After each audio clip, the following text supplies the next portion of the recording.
All right, let's go over the anatomy of a really high converting webinar or masterclass page. I will say I'm going to use the word webinar a lot in this, but this is just whatever your chosen sales vehicle is, whether it be webinar, video series, a podcast series, a written series. It doesn't really matter what the chosen type you have. You might have a little bit more context on it depending on how well known that type of content is.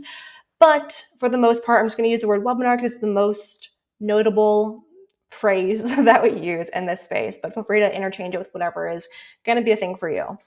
So as you'll see here, this is actually one of the templates that I have in my shop on Etsy for anyone who uses Kajabi. What's really cool about the templates that I've created is that they're all focused on the conversion. So even though the color palette and the vibe might change, the page design does not, because it's set up really particularly to help to increase as many conversions as possible.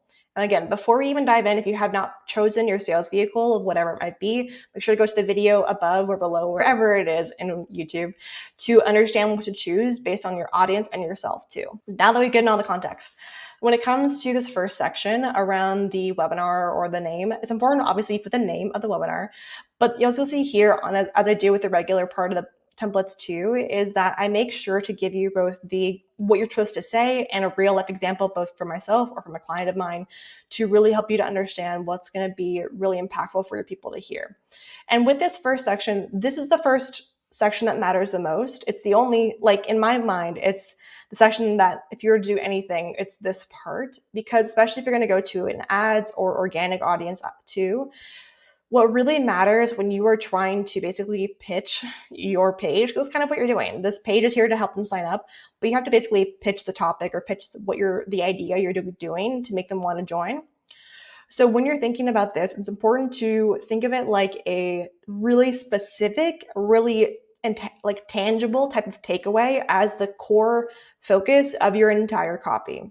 So for example, it's so often we kind of think about these type of webinars or workshops as just like, let me give you 5,000 takeaways or like all this information. But what will make people want to actually join and actually show up live? Because if you haven't noticed already, there is a little bit of a decline with people showing up to these things live. They already know there's a replay.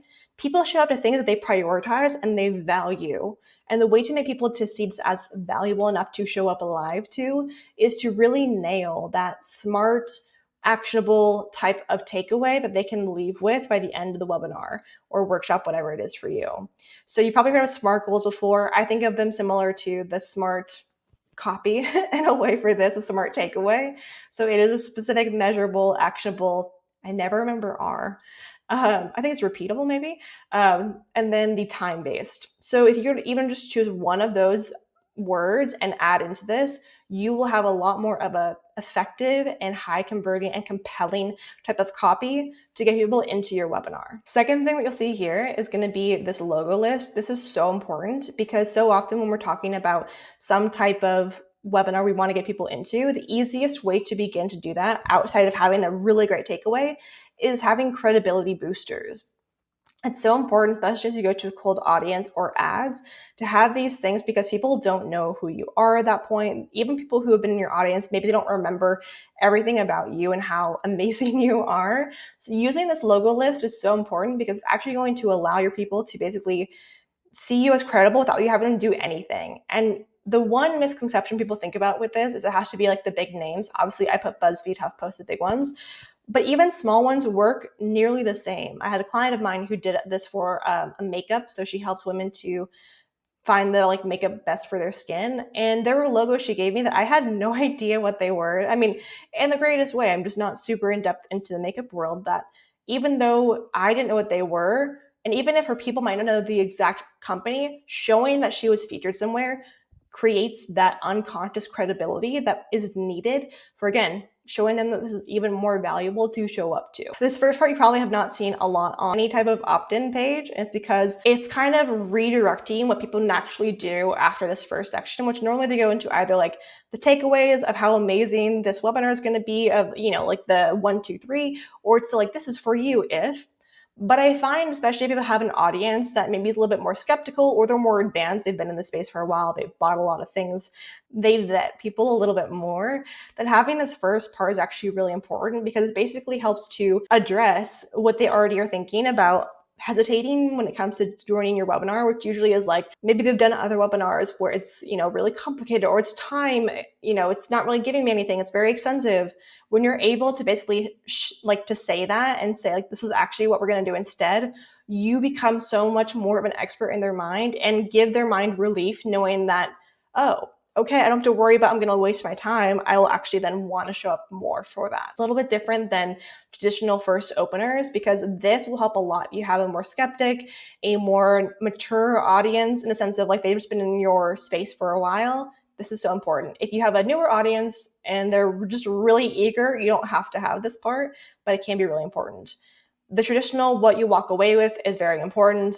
Again, this is where if I go up above where we talked about the specific takeaway, if you were to take that big one and instill into like 3 small ones, this is really important for you to have, along with what I really love too, is giving your people a goal or intention that you're wanting them to walk away with. As I talk about here, this is part of what we've used for our clients.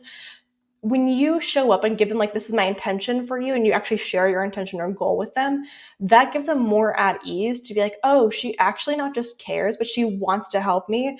And I see what she wants from me too. It's basically helping to have that boundary setting and expectation setting that's needed in any container, but especially basically the first container people might be in with you before the program.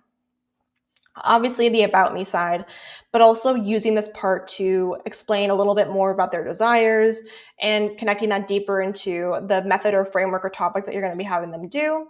And this last part is something that no one has in their page templates, which makes me so mad, is for those who are doing ads, you do need to have a disclaimer down below, especially if you're doing anything with health, money, relationships, and whatnot. If you're doing any type of claims, whether you or promises of like what they're going to get, you need to have this down below, or else you might not get your page approved or your ads approved. So I add that in there as a former ads manager. I know how important that part is, but people leave it out all the time.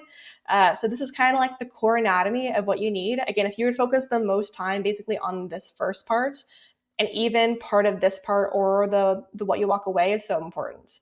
The one thing I did not include on here actually too is if you have any screenshots of people saying how amazing this webinar is or workshop is, definitely put that down below. It's another credibility booster. The reason I didn't include this here is because a lot of people who are doing webinars for the first time or workshops for the first time on this topic, they don't have that credibility yet of people have gone to the webinar to add that in. But if you do have it, feel free to do it.